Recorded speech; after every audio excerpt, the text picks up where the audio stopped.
Well, hello, fellow Rotarians. I trust that you all are healthy and staying safe during these unprecedented times. I hope and pray that professionally you are all able to weather the storm.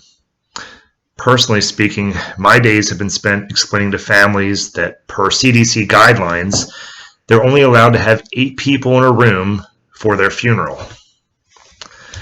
Needless to say, this is an extremely difficult time for all of us, both personally and professionally. With that said, outside of work, I've had a lot of even more quality time with my boys, consisting mostly of playing basketball, scavenger hunts around the house, and paper airplane making contests, just to name a few. So certainly there is a silver lining in all of this. I think it's safe to say that none of us know exactly when we will be able to resume our face-to-face meetings. In an attempt to offer somewhat a sense of normalcy within our club, I've decided to begin offering more of an online version of our meetings, much more watered down, of course. We have since reached out to our list of speakers requesting that they video record their presentation and email their presentation to us so that we can share it with you, our club. We are anxiously awaiting to receive these presentations from our speakers, but for now, I have a list of joys and concerns, as well as a few club announcements that I would like to share with each of you. Up front, I apologize for the production quality. So moving to joys and concerns, at this time, we unfortunately do not have any joys, but we do have many, many concerns regarding specifically involving COVID-19, specifically from Beth Trout. Beth would like to add a prayer request for the high senior population within our club and across the county at large. Being in the center of the communication efforts for Landis communities, Beth fears that the weeks ahead could be devastating. So Beth would like to extend her thoughts and prayers not only to the entire Landis communities, but to our club and the entire population. Our second concern today is from Paul Lynch. Paul wanted to let us know that his wife Kelly recently had scans, and they met with her doctor to review the results of the scans. The scans showed that the lung cancer that went to her brain in 2018 is stable, so the medicine is working. However, there's a new spot in the other lung and some in her upper back. They assume that this is the sarcoma spreading. The most concerning is there are 20 to 30 tumors that have developed in Kelly's liver. It just seems as if the cancer is more aggressive than ever, Paul states. Kelly is going to have an embolization procedure at Penn in Philadelphia on April 6th on half of her liver in hopes that they can slow the cancer down for a little while. They will scan a few weeks later, and if it looks like this procedure worked, they will do the same on the other half of Kelly's liver. If this works, it might give her up to a year of no progression. If it doesn't work,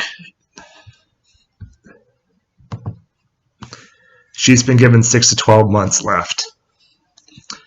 So please keep Kelly, Paul, and the entire family in your thoughts and prayers. Moving to announcements, the first is from Josh McManus. Unfortunately, our Rotary citizenship program that was planned for this spring is now postponed until further notice.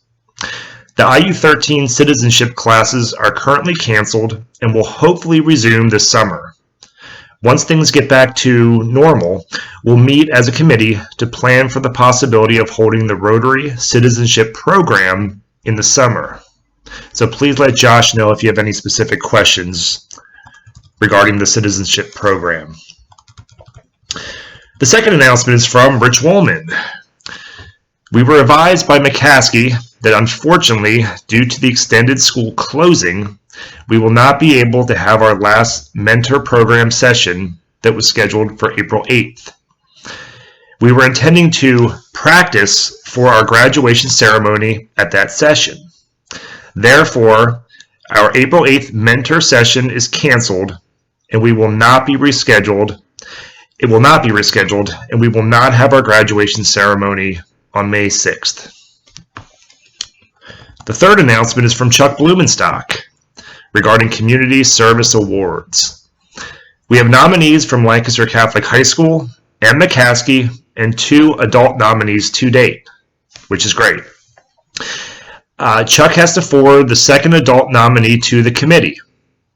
His feelings are that they can hopefully vote and select an award recipient by email this year, but may not be able to have the actual award ceremony in person, which we understand. Any questions regarding Community Service Awards, please contact Chuck directly.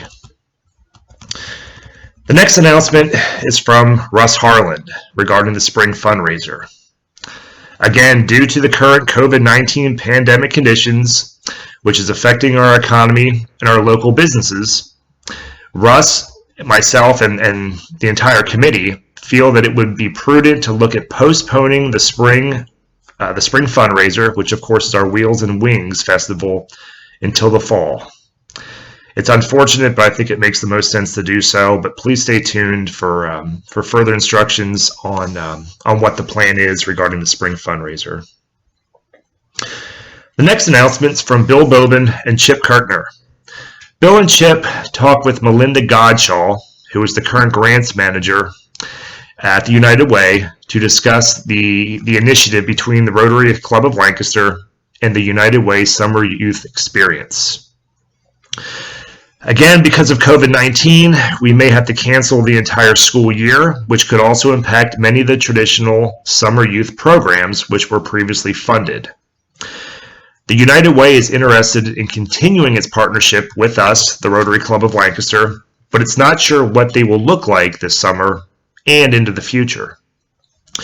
The organization is interested in investigating greater participation in the Rotary Summer Youth Exchange program with more clubs from different geographical areas of need in our county, with continued administrative organization support along with funding. However, what the match looks like at this point is yet to be determined. There is strong interest in working with the School District of Lancaster this summer to support the students who have missed a lot of class time already, to hopefully help them get caught up.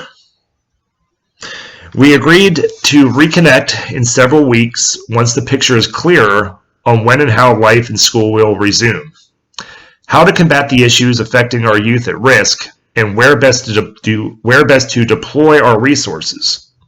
Thus, the Youth Exchange Committee would potentially morph into something different moving forward. Any questions at this point, please contact Bill and Chip directly. Again, as of this point, there's not a lot more to divulge.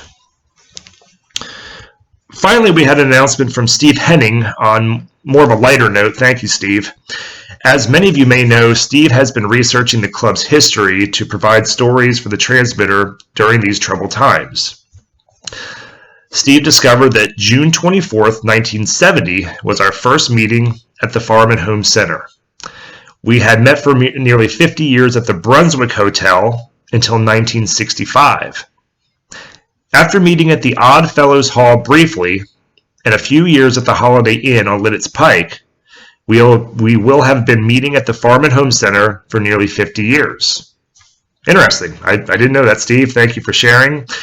Steve wanted to share that, whether perhaps we could have a recognition, whether for our club and for the Farm and Home Center when things get back to normal. So, Steve, thank you for that. We'll certainly keep that in mind. And then lastly, we have a personal announcement or a personal message from our very own Kathy Hanley. Hello to all Rotarians. I miss seeing the Rotary Club of Lancaster members each week. Wishing you good health. I am working from home on a variety of projects. Thank you to the members who have paid their dues for the January to June 2020 timeframe. I have been and will be sending emails to those of you who haven't paid your dues. I continue to check the mail weekly, so if you need to mail your dues, I will deposit the payment for you. No problems there. I am also working on a new club directory.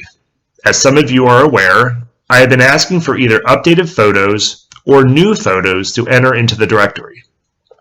These photos and the information listed is taken from Club Runner. Thank you to those who have provided those photos, and for those who haven't yet, if you could please do so, I would appreciate it. If you have joys and concerns or announcements each week, please email them to me, and Jeremy would be happy to share them with the club.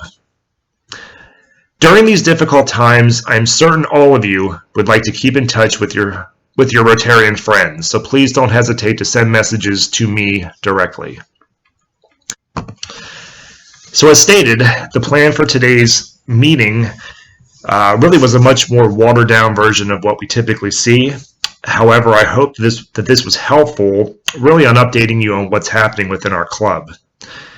As mentioned, our goal moving forward is to, of course, include the speakers within these pre-recorded meetings and possibly even offer more of an interactive live meeting with a live question and answer session. Don't worry, future meetings will consist of more than just staring at my face for 10 minutes, but we're not quite there yet. We're working on it diligently, I promise.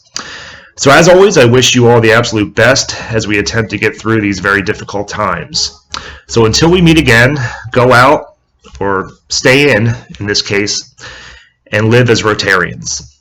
Until we meet again.